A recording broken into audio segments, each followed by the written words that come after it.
Olá, está começando agora mais um Pesquisa e Ação. Hoje vamos falar sobre o meio ambiente. Você sabe o que é enverdecimento urbano? Conhece os benefícios dos jardins verticais? De acordo com dados da Secretaria do Verde e Meio Ambiente de São Paulo, os jardins verticais têm diversas vantagens, como a diminuição da temperatura interna das construções em até 7 graus. Além disso, as plantas produzem oxigênio e umidade que filtram os poluentes. Elas diminuem ainda os ruídos porque formam uma barreira acústica e melhoram a paisagem urbana. Para conversar sobre o assunto, recebemos no estúdio o geólogo e professor de gestão ambiental, Ideval Costa. Seja bem-vindo, Ideval. Obrigado pelo convite. Obrigada a você. Sempre ouvimos falar que o meio ambiente e a cidade devem andar de mãos dadas. Qual a influência que um tem sobre o outro? Na verdade, o ser humano ele sempre vai buscar um contato com a natureza. Então, é um desprendimento que ocorre quando você vive numa cidade muito grande e as construções tomam parte disso tudo, né? Toda vez que eu tenho a possibilidade de trazer isso para o meio onde se vive, no caso das metrópoles, isso facilita muito a vivência do ser humano nessas cidades. Qual é o impacto da vegetação e da falta dela nas grandes cidades?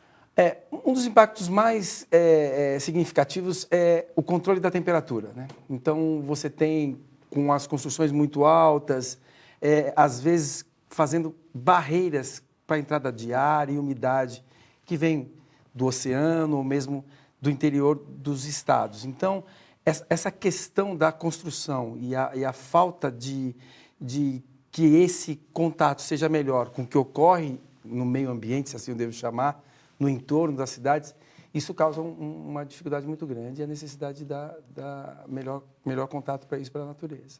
E apesar de existirem diversas ações em prol do meio ambiente, ainda existem diversas pessoas que não entendem a importância do verde nas cidades. Você acha que essa informação é realmente verídica? Eu não sei, todo movimento que se faz a ponto de plante uma árvore ou traga o verde um pouquinho mais para perto de você, isso gera uma mobilização até social intensa, principalmente por parte da educação, escolas e bairros, movimento de bairros. O problema maior é a cidade dar oportunidade para isso e espaço para isso, né? Então, plantar uma árvore ou qualquer árvore em determinado local, isso não vai, às vezes, fazer com que ela vingue. Então, você precisa de mais sombra, mais sol. Então, eu acho que isso tem que ser divulgado não de uma maneira geral, sem orientação, mas orientada. Eu acho que isso faz sentido, sim, mobiliza bastante. Eu acho que é importante que ocorra esse tipo de movimentação. E você acha que uma grande metrópole tem estrutura para esse tipo de movimentação? Eu acho que sim, mas é necessário também que se reorganize isso, né? Eu vi uma reportagem recentemente a respeito da Mata Atlântica. Na própria Marginal, você tem algumas plantas desse tipo de floresta sendo replantadas. Então, tem gente monitorando, gente organizando, e se isso vingar, vai ser uma coisa muito boa. Mas aí você tem a intervenção da orientação, da possibilidade de reverter. Uma coisa importante é dizer, não, vamos parar de desmatar, mas como é que você vai reestruturar também? Eu acho que tem como, dentro da cidade, fazer isso. A gente tem o próprio Parque Trianon na Paulista, que é um resquício da Mata Atlântica, no meio dos prédios todos, e nem por isso o parque mingou, continua forte, graças a Deus, né?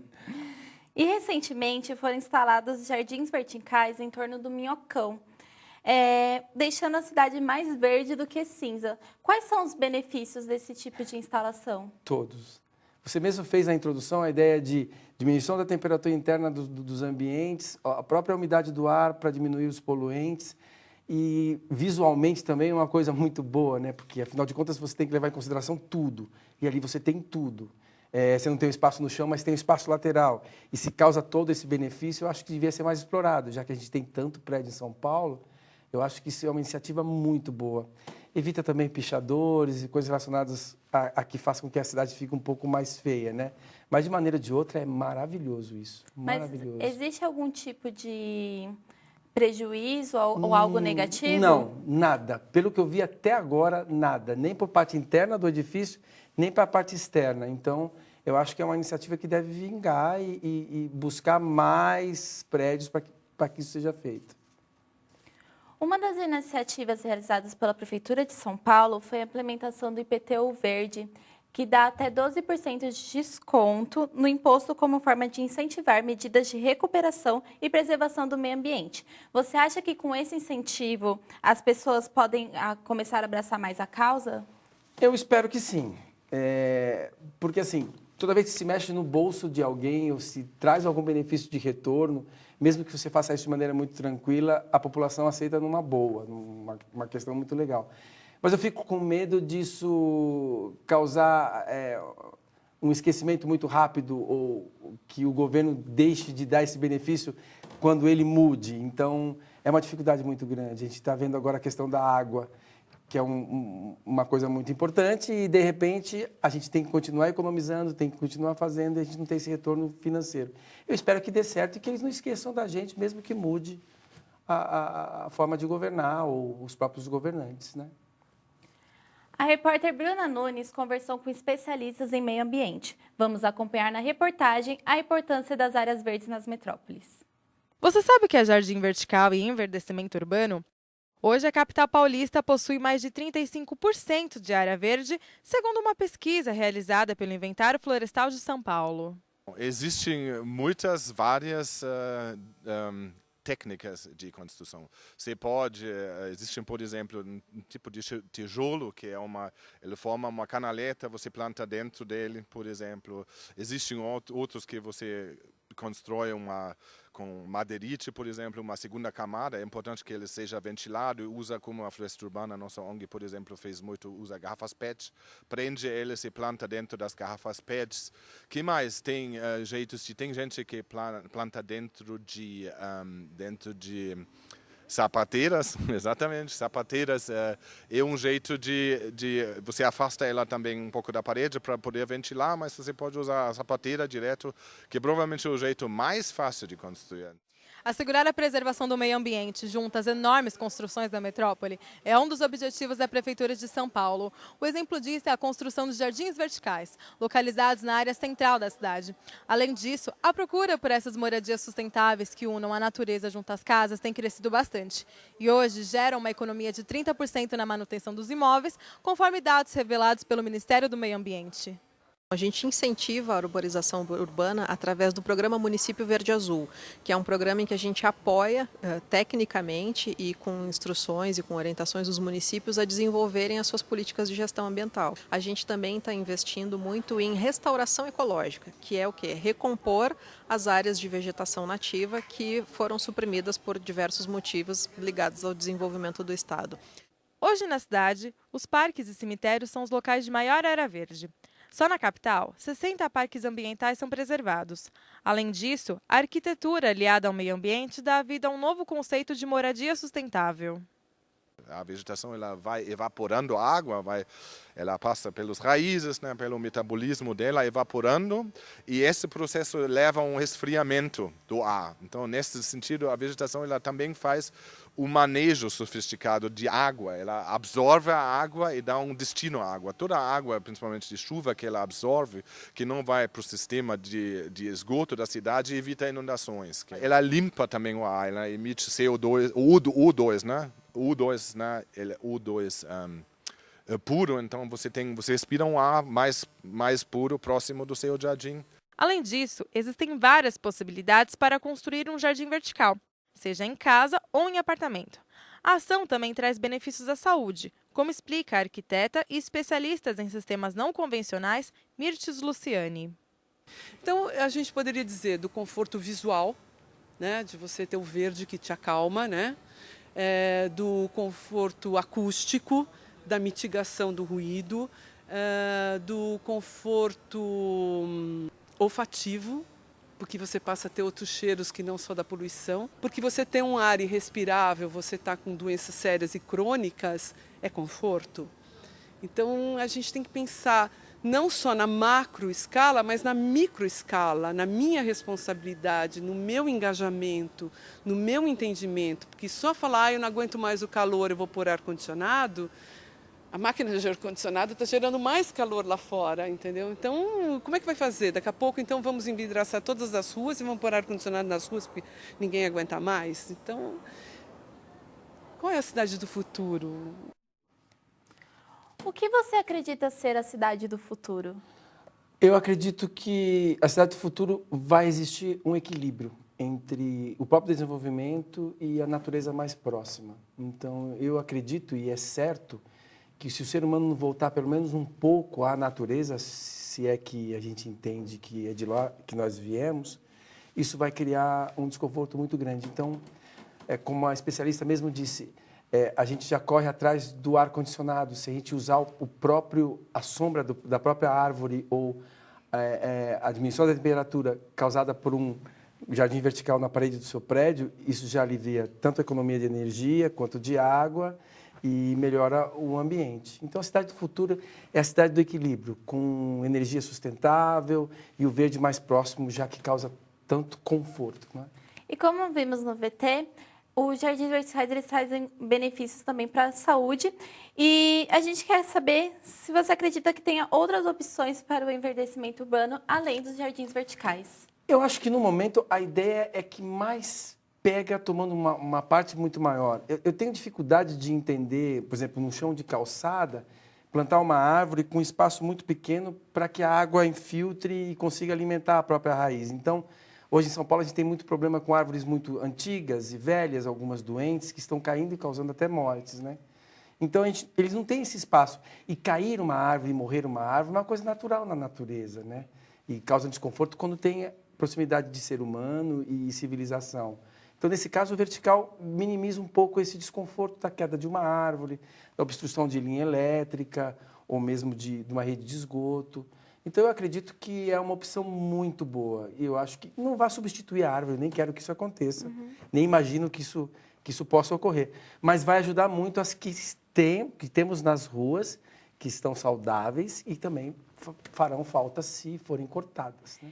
E nesse caso, então, quais são as preocupações com o solo?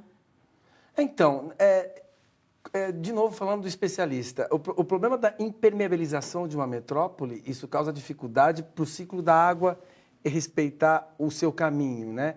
Então, ele mesmo diz, a água é absorvida pelas raízes, volta no ciclo de evapotranspiração e depois condensa e volta para a chuva. Se você tem essa água que cai no infiltra, vai para o esgoto direto e você perde essa possibilidade do entorno para o ar, diminuição de temperatura, aumento de umidade, uma respiração melhor. Porque não é só o O2, a retirada do CO2, é a emissão de água para a caída do SO3 que é emitido pelos carros na forma de ácido sulfúrico. Então, você tem uma série de fatores que vai combinar com essa possibilidade, entendeu? Esse é o Pesquisa e Ação. Recebemos hoje no estúdio o geólogo Ideval Costa para falar sobre enverdecimento urbano. Vamos para um breve intervalo e já estamos de volta.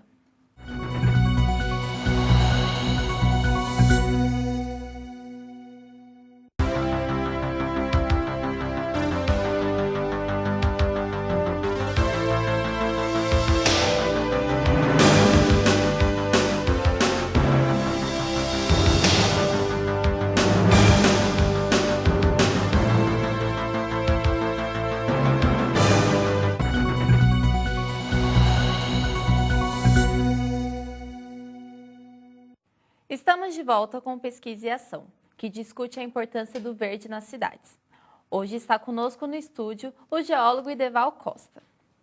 Ideval, você acredita que o peso dos painéis que são implantados nesses grandes prédios podem afetar de alguma forma o solo ou as estruturas do próprio prédio? Não, eu acho que não. Eu acho que, de uma maneira muito tranquila, isso já deve ter sido estimado. E a gente vê também que muitos dos prédios até alugam espaço para instalação de antenas, de celular, e isso não vai influenciar, não. Eu acho que o solo de São Paulo, a estrutura para a construção desses prédios já está estabilizada, então eu acho que não vai causar problema nenhum, nem de estrutura, nem de outra forma que seja. E a instalação desses painéis pode causar algum tipo de infiltração nos prédios ou mofo? Então, nesse caso, a gente tem uma cidade que é razoavelmente quente. Então, a gente tem, óbvio que você não vai colocar essas plantas em qualquer parede de qualquer prédio que fique próximo uma da outra. Talvez isso cause esse desconforto. Mas nos que eu tenho visto, principalmente no Minhocão, você tem um espaço muito aberto para que o ar circule de maneira muito mais intensa, evitando esse desconforto. Eu não sei, a gente vai precisar de um pouco mais de tempo para saber se isso vai ocorrer dentro das casas ou não. Mas pelo que eu tenho visto, acho que não vai ocorrer, não. Eu espero que não. Esses tipos de jardins verticais a gente costuma ver mais em cidades como São Paulo. Por que cidades litorâneas costuma não ter muitos? Não, eu acho que é uma questão de passagem de cultura, eu acho. Eu acho que São Paulo começou e isso vai virar febre, eu espero. E depende também do tipo de planta, né? Então, tentar fazer a mesma parede que nós temos em São Paulo, numa região litorânea, talvez as plantas não se adequem às questões ambientais dessas duas cidades. Mas eu acredito que os ambientalistas, arquitetos, pessoas relacionadas a esse tipo de especialistas, como nós vimos na reportagem, vão pensar em alguma planta que dê certo lá para a Baixada ou qualquer outra cidade litorânea. Isso vai ocorrer, tenho certeza. E voltando à questão dos painéis, quanto tempo você acredita que a gente levaria com as instalações de jardins verticais, levaria para o ar melhorar na cidade? A qualidade do ar. Eu acho que tudo que você fizer nesse sentido, a qualidade já é imediata. Então, assim, São Paulo sofre muito agora, entrando no inverno, com a falta de umidade do ar, não é isso? Então, o ar é muito seco, então fica difícil até de respirar. E dessa forma, qualquer coisa que faça sentido na ideia de fazer com que o ar fique um pouco mais úmido, vai ser rápido. Eu acho que é imediato. A cidade está precisando de qualquer coisa que você faça, vai ajudar, tenho certeza. E, Deval, você também é professor de gestão ambiental, e a gente deu exemplo de como as pessoas podem contribuir para o enverdecimento em casa. E como as empresas pensam em enverdecer o meio urbano? Assim, por conta das empresas, eu acho que há um pouco de dificuldade nesse sentido, porque o investimento é um investimento externo, né? Geralmente, as empresas se preocupam mais com a parte interna de um produto com origem identificada, com embalagens que sejam recicláveis, isso também ajudaria o meio ambiente. Mas para a parte do enverdecimento, eles teriam que sair do âmbito empresa e ajudar isso fora, não só no entorno de uma fábrica, por exemplo, mas dos bairros mais próximos. Então, nem que fosse necessário levar o próprio nome da empresa, mas eu não vejo agora, por parte delas, o interesse que isso ocorra. Eu espero que essa consciência também desperte para os diretores e presidentes dessas empresas. E as empresas que fazem algumas ações para o meio ambiente, você acredita que elas pensam mais no meio ambiente como um todo ou só com a área que elas, ou na questão sustentável dela? Eu tenho uma ideia do seguinte, eu acho que uma pessoa que faça um trabalho bem feito no sentido de preservar o meio ambiente, multiplicando, vai fazer com que isso ocorra de maneira muito intensa. Então, se uma empresa já tem essa consciência, obviamente, os próprios funcionários com certeza sabem disso também e você já tem agentes multiplicadores, né? Então, eu acredito que se cada um tivesse um pouco da consciência, se cada um fizesse a sua parte na sua própria casa e administrasse bem ela, nós não precisaríamos ficar atentos ou esperando que o poder público fizesse isso, entendeu? Então, eu tenho para mim que a célula é importante. Então, eu faço isso na minha casa, 100% de lixo reciclável, água preocupada. Então, o cocô do meu cachorro que eu passeio no meu bairro não vai para o esgoto e contamina o Tietê. Então, tem tudo uma questão de consciência. Quer dizer, eu faço a minha parte.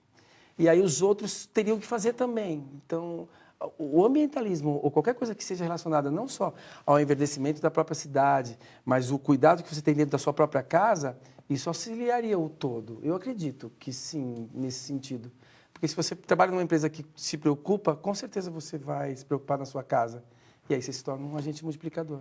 E quais os tipos de ações que esses gestores dessas empresas podem implementar dentro das companhias? Eu acho que uma iniciativa muito boa é ver de como se extrai as matérias-primas, da onde você obtém as matérias-primas para a fabricação do bem que você vende. Isso já é uma coisa importante. Então, assim, comprar determinada matéria-prima que desmatou uma determinada área, se isso for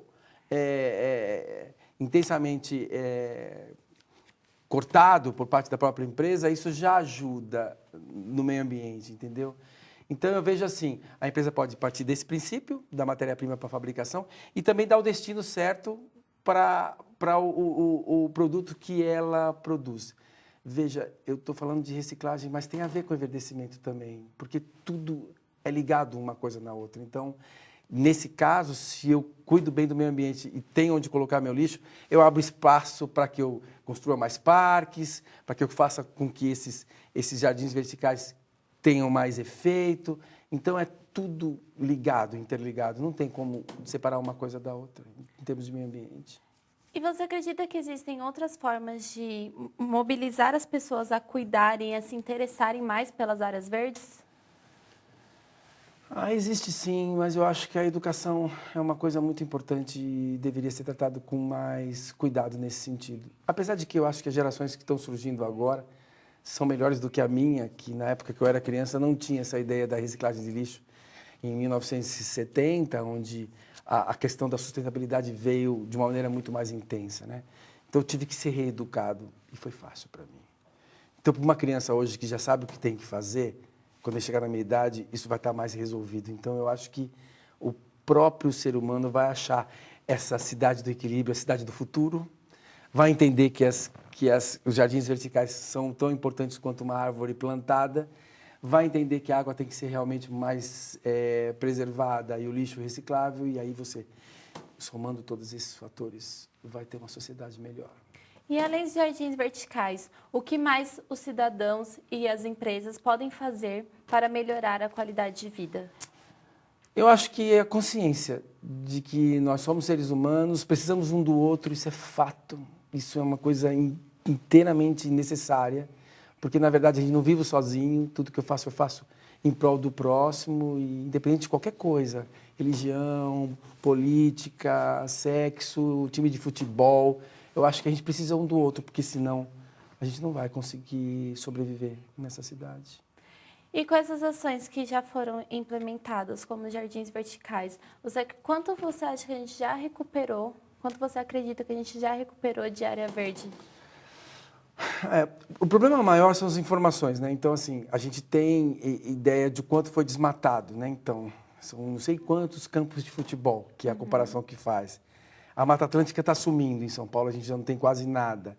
Então, a minha preocupação maior é como é que você vai retomar essas áreas que foram devastadas. Eu acredito que é pouco ainda, muito pouco. Não chega uma porcentagem em termos de estatística para dizer, olha, aqui a gente já está melhor. Mas eu acredito que é uma ideia, que, como eu disse, eu falo sempre, é uma ideia que pode se multiplicar. E se multiplicando, isso pode melhorar. E tudo no meio ambiente exige tempo. E, às vezes, o tempo é muito longo. E a Terra, ela tem 4,5 bilhões de anos e o tempo é dela. O nosso é muito curto. Eu só acho que a gente tem que agir rápido. Eu acho que é muito tempo, é muito pouco tempo para poder criar mais jardim vertical, reciclar o que tem que reciclar, economizar o que tem que economizar.